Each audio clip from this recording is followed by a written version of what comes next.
Terus mari kita mengintip pembuatan bubur ne alias sagu mutiara, si paling primadona di bulan Ramadan.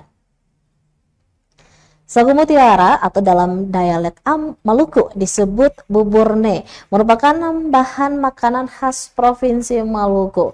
Jenis makanan berbahan dasar tepung sagu ini jadi primadona di pasaran, apalagi selama bulan suci Ramadan. Kepada tribunambon.com, seorang ibu rumah tangga dari Waiwalata, Maluku Tengah bernama Mama Tima menjelaskan proses pengolahannya cukup lama. Proses pembuatannya cukup memakan waktu alias lastek dalam dialek Ambon. Dijelaskan, proses awalnya dimulai dari tepung sagu mentah diayak 2 hingga 3 kali hingga menghasilkan tekstur tepung sagu yang halus dan lembut. Usai diayak, tepung sagu kemudian dimasukkan ke dalam karung yang tertutup. Kemudian digoyangkan ke arah kanan dan kiri.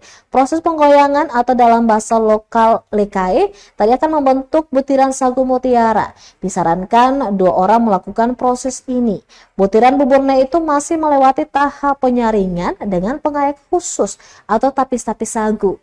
Tepung sagu yang telah membentuk butiran selanjutnya akan disangrai di wajan bersuhu tinggi hingga padat dan matang.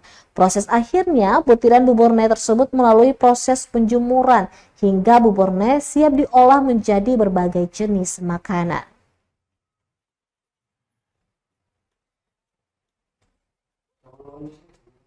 Ya itu kita baca supaya yang lama toh bang.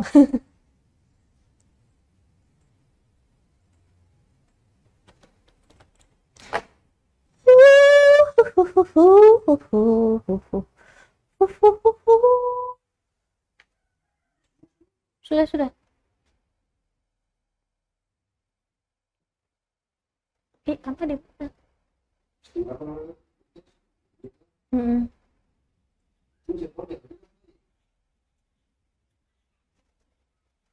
Hah?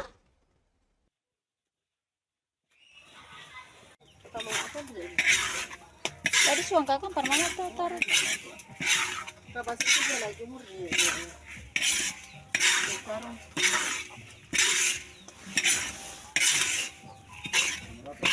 Kapas kan taruhkan di atas itu lagi jemur.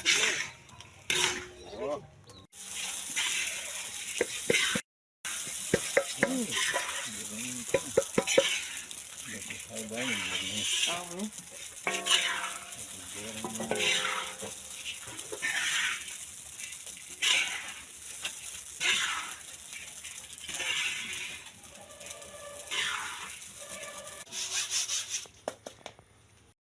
Download Tribun X sekarang, menghadirkan lokal menjadi Indonesia.